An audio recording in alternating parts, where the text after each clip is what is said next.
Hey, welcome to this Boom Effect podcast, guys. I'm your host, Mamadou Diallo, and on today's episode, we're going to talk about something completely different, and it's going to be about credit. Now, I am going to be super curious because most of the questions that I'm going to ask to Christine, who I'm with here, she's going to introduce herself, is going to be some selfish questions for me, myself, because she's helping us in our business to get some business funding. And you guys will understand how important that is. And I'm going to ask her questions like I don't know nothing about credit, fresh off the boat when it comes to credit, right? And she's going to explain to us from A to Z how she can help you not only on the personal credit but also on the business funding.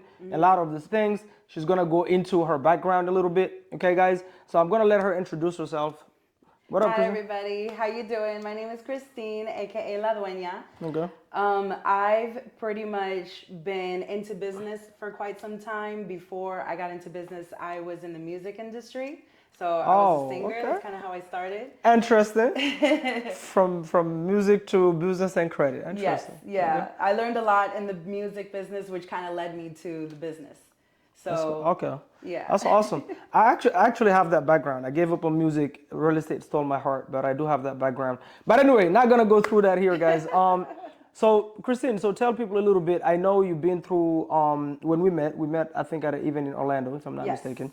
So you at the time you had a car rental business, right? Yes, I did.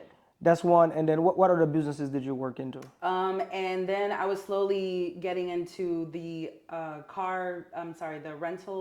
the rental business for pretty much music equipment, and then also into credit.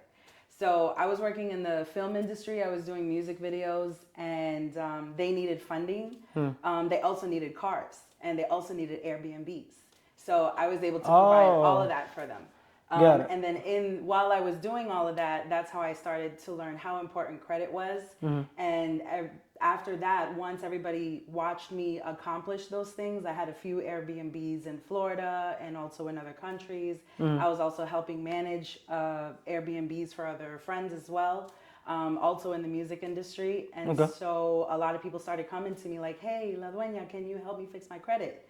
So that was when I kind of found a little bit of a calling right there. I was like, oh, okay. I started repairing their credit. You know, they were like, thanks. And then I knew more about, from what I've learned in the car rental business, how important it is to build your business profile. It's not just having good credit. Right. Yeah, so you need to have a good portfolio. Right. So I was able to add that into the, services that I could offer. And it started booming. A lot of people was calling me, contacted me, DMing me through Instagram, just finding ways to find me. And they were like, La Dueña, can you fix my credit? Can you fix my credit? And then I was able to get them $50,000, $100,000 of funding. So then, I kind of found something that I was good at. And Got it. yeah. So the demand basically kind of forced you into it. Yes. It's funny because for me, like we started the real estate, as you know, that's what we do. And with the real estate, because we buy a lot of properties where we don't need credit at all, right? We use the strategy called seller finance. Now, because you do a real estate, you kind of understand those strategies where we turn the seller into the bank. Yeah. And then we have the one where we do subject to, right? Where we take over people's mortgages. So I always thought, you know what? Why do I need credit? So we always like talk about real estate, no down payment, no credit. So I actually never cared about credit, nor, you know what I mean? So I hear everybody, like a lot of gurus online talk about business funding this, fixing your credit that. But we started running into deals that are actually really great deals, but we had to go the traditional way to secure these. Not only that, some of the fix and flips that we do, because we get funding that are not as attractive when it comes to, like, let's say hard money, for example. The interest rates are super high, down payments are crazy, right? When we're doing these fix and flips, and then even the private money as well, right? That's where I started seeing, you know what, if we want to scale, we're going to have to add multiple, sources of income and sources, sources of capital.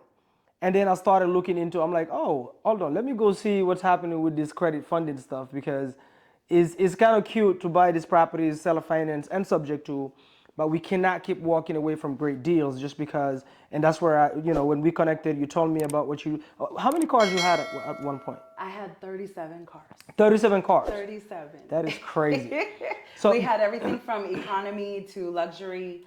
Okay. Because I was involved in the music business, I was able to not only rent things out on Turo, but I was also able to, get connections and say, hey, we need a Rolls Royce in this music video, or we need a Lamborghini in this video. So I had these cars at the time that I was renting in Miami, which was renting very well at the time. And, of course you have your good season and your bad season. Your bad season. And I've seen them on video. I've seen the Rolls Royce. Yeah. I seen the which one was it? The Corvette, I think I seen. Yeah, there was a red Corvette in there. Right. A lot of people like that. What is the most luxury cars you've had on your? We had a white G-Wagon. I think that's typical. A lot of people have the white G-Wagon. Right. We had a yellow Lamborghini Urus. Okay. So that was really popular, especially with the music videos, with a lot of high profile names that I probably can't mention right now. Right. But definitely you must have seen it. So your credit expertise helped you secure all those cars to build your car flip business. Was that Turo? Were you doing like a Turo type of thing? Yeah, I started on Turo because that was the only thing that I knew about at the time. Got it. So I knew it was, before I started Turo, I was doing Airbnb. I was Airbnb in my own house in Orlando. And that was doing very well. So then at the same time when I was getting all the cars, I started trying to be creative with it and I put them into packages. Got it. So being that there's a lot of families that travel to Orlando, it was perfect. I could do rent the house in the Airbnb, put a package with a family van, and upcharge on the Airbnb and the car. So it was like double profit. Double dipping. I love that. I actually thought about that at one time. Okay, so your expertise helped you build that business, your expertise in credit. So let's say somebody, right? Let's talk about somebody who has maybe zero profile. Like I think I just seen you help recently somebody with that. Yes. They have zero profile or maybe somebody with super low credit. One, what is those kind of like common misconceptions, or why do you think most people kind of like don't understand or maybe don't care about their credit? Like there is no discipline to, Yeah, well, I think one of the misconceptions is definitely people think that it's expensive to fix your credit. There are a lot of things out there like debt consolidation, attorneys, where they can fix your credit or they can remove things from your credit. However, they pay a premium because you're not only, they're charging for their time. The attorneys. The attorneys, definitely. They charge like what, $100, $200, $300 per hour. And all you have to do is just learn financial literacy and learn a little bit. I use a little bit of consumer laws as well. When you understand your rights, you can remove a lot of things that are in people's credit that they think they have to wait years and years and years for it to come off. So that's one misconception right there. You don't have to wait years for certain things to fall off your credit. You can take care of it right away if you understand what the laws are, and you can get them removed. Another misconception is, I would say a lot of people give up. I have one client who he had bad credit for 30 years. He had credit 30 years ago, and then he literally just gave up. And when I was able to help him with his credit, we were able to remove everything in just 30 days. We removed all the negative that was in his credit, and it happened so quick because it was sitting there for so long. But if you let it sit there for so long and don't do anything about it, yeah, you're just going to stick around with, bad credit until you do something about it. And then you have the people that also try to do it by themselves, maybe like watch YouTube and try to figure out how to go about. So if I come to you and I say, hey, Christine, because we just ran into this, right? So you're helping us currently secure funding for our fix and flips and buy and holds. And one of the things we ran into with some of the clients we're helping is, hey, you've been filing your taxes the wrong way, and now it's hurting you, right? So like, number one, why most people try to figure this out by themselves, like actually try to go do it, because I understand they think it's expensive, but also like, what advice do you have for people when they're filing their taxes and maybe later they're thinking about, hey, you know what, I'm gonna go to business one day, even if I have a 9 to 5 right now, I'm gonna go into business, or at some point I'm thinking about, having my own car business or my own Airbnb business on the side, whatever the case may be. Right. So you're probably going to need some business funding. What are those good habits that they should already have before they even Before go they even go into it? Because I wish go I into knew business. that. Really. Yeah. A lot of people, they start, like, for instance, when someone gets their first credit card, the first thing they want to think is So like, oh, I excited. got 10, they're so excited, right? And the first thing is that, oh, wow, I got a $10,000 credit card. I'm going to max it out. Like, no, why would you do that? One of the things that banks, they don't want to give credit to people who need credit. If you look desperate and you're maxing out all your cards, your credit is going to automatically go Right, down. right. And people don't understand that even one credit card is even worse Right. because, you only have so much to work with. So if you Right. only have one credit card and it's a $10,000 limit and you max that out, your credit is already going to go straight to the ground in the Right. 200 to the 300s. I think I seen credit like 190 something, which was I Oh, never seen that I before. thought the lowest that somebody could go is like It could freaking. go pretty low. Oh my I gosh. mean, you have to be horrific to 190? 192, I think it was. But we were able to help him out. He was young, didn't know any better. He was a college student. Okay. So we were able to help him and teach him, like, hey, listen, this is how you do it. One of the good things is that you kind of want to have a few credit cards, at least maybe somewhere between 5 to 10 credit cards. If you have somewhere between 5 to 10 credit cards, if you really needed to max out one of the cards, it's not going to really hurt you so much. Whereas if you just had one credit card, because now the credit profile is going to look at your other credit cards. You know what I mean? Oh, It and won't go, be that okay, even damaging. though you're overspending here, Exactly. the other ones you haven't overspent. Right. So So your they credit won't might get got it. damaged But if that you only bad. have one, If you only have one or two or three, Yeah. then it's any little move you make, it's going to drop you 100 points. So another misconception is that, a lot of people will say, oh, I don't want to have too many credit cards because I don't like debt. right. So debt is actually not a bad thing. If you listen to someone, especially like Robert Kiyosaki, I listen to him, and debt is good as long as you understand how to manage it. Yeah, as long as I think the issue is here in the U.S. is that most people take debt. So like I know everywhere you go shopping, like I grew up in Europe, right? I haven't seen that in Europe a lot. Yeah. Like if I go to Zara for shopping, nobody's trying to sell me a credit card. Right. Here in the U.S., soon as you step in, you buy a freaking T-shirt. Before you get out, you've already been, pitched 3 credit cards. Yeah. Right. Yeah. So people take debt, but they use it for the wrong stuff. Exactly. They use it to buy the Louis Vuittons, the Rolexes, whatever. So what we call liabilities. You just mentioned Liabilities. Robert. Yeah. So liabilities of buying assets. So if you're taking it to like, okay, you know what? I'm gonna use the credit card. Maybe do like, and maybe you can explain to them how to properly use it, how to Yeah. be disciplined with it. But if I'm taking, a debt to invest in something, so if I'm getting my debt at maybe like 8%, I'm going out and lending that, at 10%, 12%, or I'm investing to Airbnbs, or I'm opening like you had the Turo fleet, like Yeah. Something that's assets, something that asset will generate passive income. Yeah. But most people don't do that. They Yeah. go and They start don't know buying how to do that. liabilities, right? And that's the issue. People are not financially disciplined. This is a concept that I understood early on, is that most people is not the income that they're earning. That's the meaning. That's not their number one problem. Their number one problem is their spending habits. So I'm earning $10,000 a month, or 5 or 2, but I'm spending $1,000 more than what Right. I'm earning, right?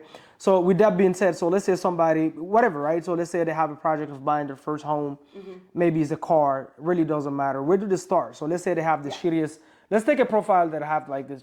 What's the shittiest you would I'll say? give 500? you an example. 500 credit? I would say, well, the worst that I received was the 192. The 192. But the second worst was, I think she had 490. She was like 493 or something like that. And That's crazy. she wanted to get a house. She wanted to have a car. She was a single mother.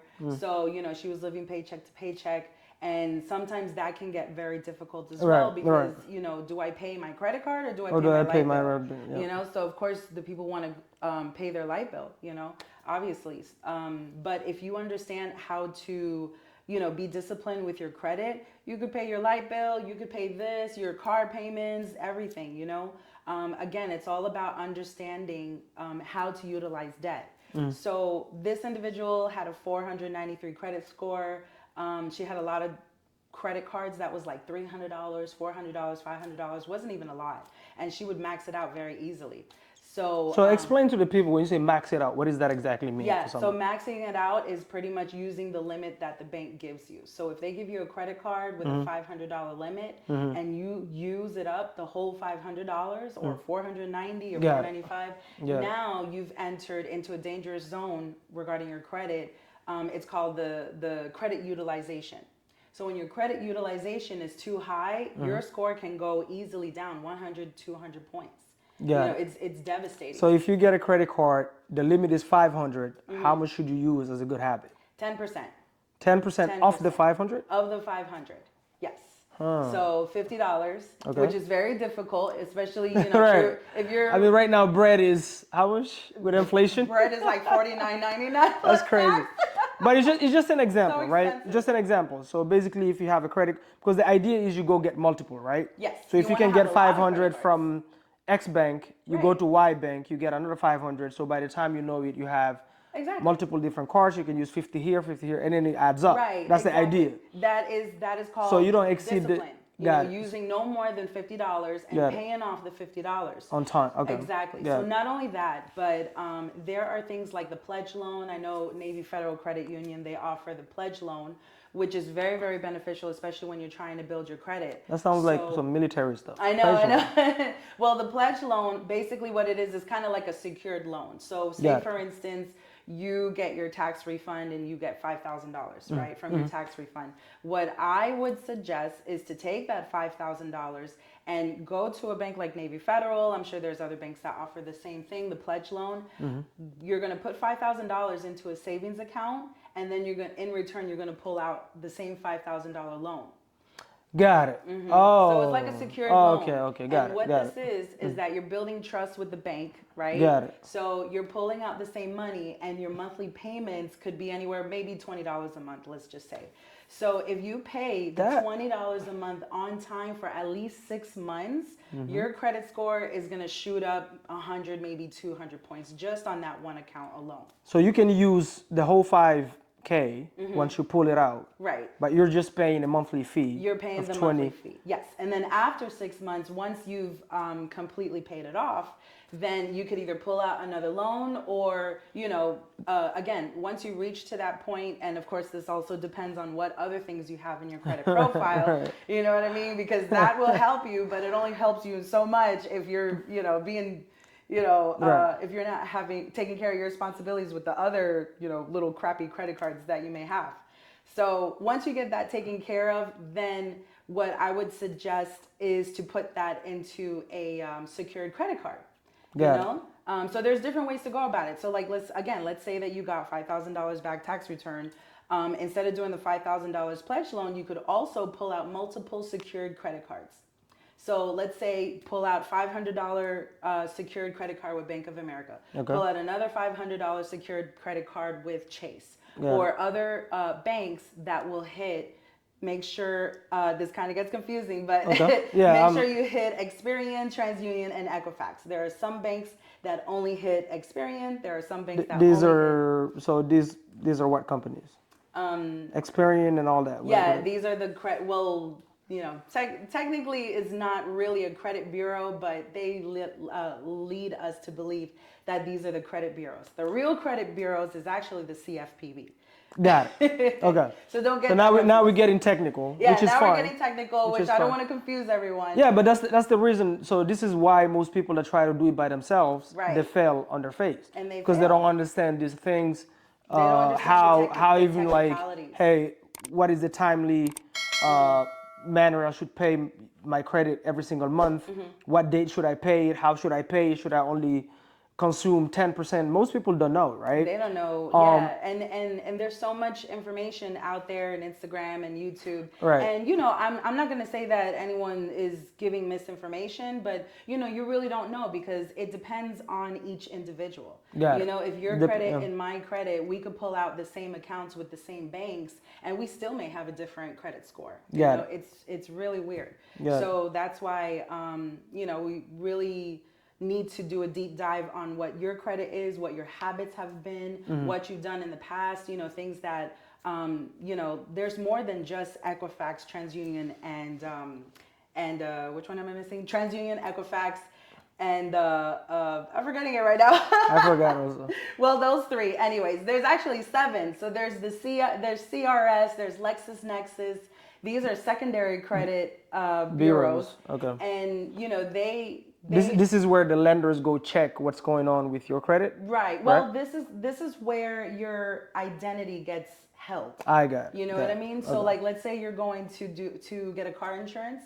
LexisNexis holds a lot of information that are not only credit wise, but also, where you used to live, all your old telephone numbers, your emails and everything like that. Got it. It's funny because LexisNexis, so typically when we call a homeowner, like from our list, right, a motivated seller, and they go, hey, where did you get my number? How did you get my information? We go, LexisNexis. LexisNexis, We blame yeah. everything on LexisNexis. It's true. They'll save your phone number, they save your information, and people don't believe that it's easy to get anyone's It's phone very number. easy, very easy. Yeah, Yeah. And then people are filling out forms all the time. Right. You go to a store, to a bank, even McDonald's, people fill out forms to buy burgers. I don't Or know if why. you go, like, say you went to Macy's and you applied for a credit card, and let's say you got denied, now it's no longer in your head. You probably forgot about it. Right. But that information that you put in that application gets stored with companies like LexisNexis for the rest of your life until you dispute it, or again, until you do something about it. It's going to stay there unless you do something about it. So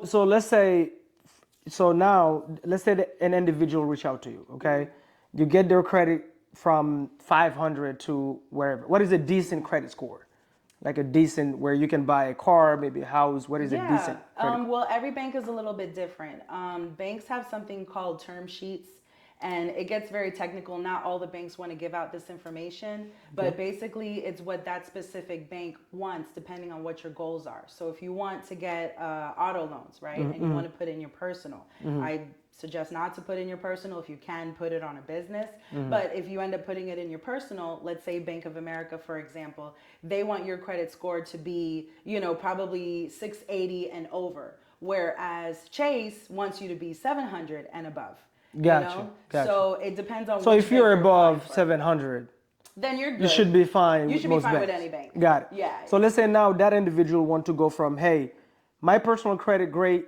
Now I want to open up a business, right? Whatever kind of business, and then I want to get business funding from there, right? So whatever kind of business. So what does that process look like? Yeah. For you, if somebody reached out to you to say, hey, now I want to get my business funding, whatever they're doing, consulting, real estate. Exactly. What is the first step? So the first step is to get your personal credit in order. So you want to have a great portfolio. You want to have a good amount of credit cards. You want to have a good amount of loans. You have credit building companies like Self. Again, the pledge loan that Navy Federal Credit Union offers. So have a nice portfolio. That way the banks can see like, oh, okay, they're responsible with credit cards. They're responsible with loans. They've paid other bills on time. Right. So now you have a nice. Same thing with the stock market, right? You don't want to put all your eggs in one basket. You want to have a nice portfolio of, investing in this company and investing in that company and that company. Right. So the same thing with your credit. Once you get that in order, then the next thing you want to do is you want to open up an LLC. Depending on what state you're opening it, you also want to make sure that your business is structured correctly. A lot of people, something as simple as putting your LLC in your residence can deny you business on your primary. Yeah. No. When you open up the LLC. Right. Yeah. So when you open up the LLC, and let's just say I'll put, Christina's Bakery, and the address of the business, I'll put it in my house because I Right, don't know right, anybody. right, right, You know, right. so just that little simple mistake can get you denied if later on in the future I want to open up a business credit card or a Which most business line of people do, credit. by the way. They Yeah. make the mistake because they try to save money, and they go like on websites like LegalZoom Yeah. and create their own LLCs, and they don't know what they're doing. Yep. And that happened to me on my first LLC. I Oh set it up the wow. wrong way. So I went on LegalZoom. I was trying to save a few bucks. But what should I have done on that first LLC? Go and for an attorney to set up my LLC, or how do you set it up the right way when you don't know in the beginning? Who should you Yeah. Well, consider? if you really, really don't know, you know, we offer those setting up your LLC, structuring it The right correctly, way?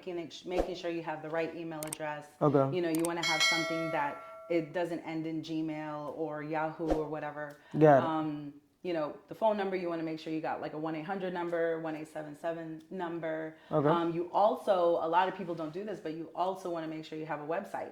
And that can become pretty expensive, but you know, there are hacks You where you basically can want to be set up as a business. It you want seems to be like. set up You want to as a have business, yeah. got it. Because I don't, not all banks, but obviously most banks, they will go and do a deep dive Got and it. verify your address, verify, you know, your email, phone number, all this stuff. You know, To because see. as soon as one little thing just doesn't look right, the bank is just going to automatically deny you. Damn. Yeah, so it can get pretty tough. So So it's better to reach out. This is so key, guys. I really personally, I wish when I created my first LLC, I started doing real estate back in 2018. I didn't know what I was doing at the time when I was setting up my LLC, but I wish I had actually reached out to a professional because yes. when it was time to scale, I had to go back and restructure You have all to my go back and fix entities, it. yeah, and fix it because there is no way around. Like now you want to get business funding. Now you also want anonymity. You don't want anybody to find you because now you're holding rentals. You have some angry Exactly. tenants. Someone has You know a you have a presence on social media, whatever the case may be. lot So of haters. doing everything the right way from the beginning. So once all of those things are lined up, right? On average, how long it takes, and I know it's obviously case by Case case by case. basis, but how long does it take to get somebody qualified Yeah. to So get business funding? the average, I mean, you can get business funding as little as 30 days. Got You it. know, if your Depending credit is on already good, yeah. you know, sometimes all you have to do is just set up that LLC. Sometimes it could take 3 weeks, you know, to a month and a half, depending on what state you're filing it. Okay. So once that's taken care of, the first thing you want to do is, you know, obviously structure everything correctly. So open up your business checking account, making sure, again, the phone numbers, emails, website, everything is matching so that it doesn't give any red flags. Once you do that and your personal credit is good, then, you know, you're ready to go. You know, you're ready Okay. to go to pretty much, you have certain tier banks as well. I always like to suggest federal credit unions, you know, in whatever state that you're in, because they offer more funding than the typical, you know, big banks like Bank of America, Oh, Chase. got it. Yeah, so they'll Okay. give out more funding because, you know, obviously you're a local business and their Right. job is to support local businesses. So Got you it. can get more funding that way. And then obviously the bigger banks, you know, they have millions and millions of accounts that they have to be responsible for. So they want to make sure that they give as much restriction as possible so that the bank doesn't lose out money because, you know, who knows how many accounts Chase has. Chase Like has, right? trillions of accounts that they have to be responsible for. So Okay. credit unions is definitely a better way to go. You know, a lot of people don't realize that you can pull out $50,000 in your LLC today. You know, That's crazy. yeah. And that helps a lot. When you start your business, that's funding you can use to invest in your business depending on what you're trying to do. Okay, so do you have any third-party sites? Let's say Yeah. somebody want to go and check what's going on with their credit and see maybe what they need to dispute Yeah. before they reach out to somebody like you. Is there any third-party free sites they can go to do that? Yeah, so to check your credits, I usually prefer annualcreditreport.com.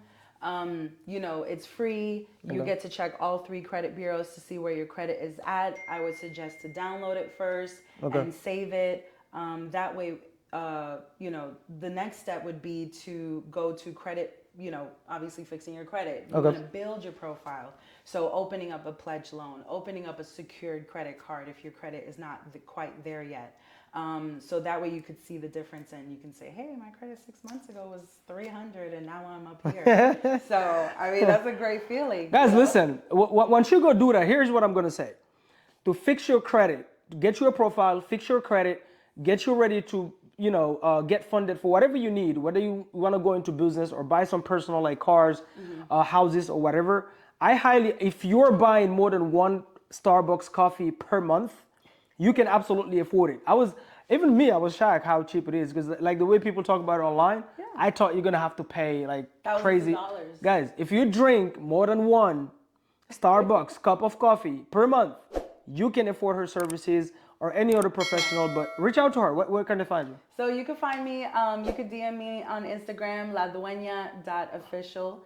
Yeah, we're gonna put it in the description, We'll put guys. it in down below. Maybe And she then can spell it. Yeah, you can go fill out the form, and I will give you a call, and then let's go ahead and analyze your credit together. I would ask you to pull up your credit. So again, you can go to annualcreditreport.com and do it for free. Otherwise, if you have an account with Experian or with TransUnion or Equifax, you could do it there as well. It's also free. Another thing that I like to say that is really sad, a lot of people think that checking your credit affects the credit score. And it doesn't. You have the right to check your credit every day if you want. That's a misconception. It's another misconception. Yeah, but if I check my credit, I already checked my credit like 3 months ago, and I think we're only allowed once a year. Like, I don't know where this came from. There you go. That's a myth. It's another myth, so don't listen to that. You can check your credit every single day if you want to. Got it. Yeah. That's fantastic. Hey, guys, I don't know about you guys. I've learned a lot, but if you guys want, definitely give her a follow. Send her a DM, book a consultation call. I think she have a Calendly on her bio. And then another thing is you guys will start seeing more videos from her giving you guys tips and tricks on credit, funding, right? And all those fun stuff. She's going to do it both in English and Spanish, right? Sí, yo hablo español también. All right, guys.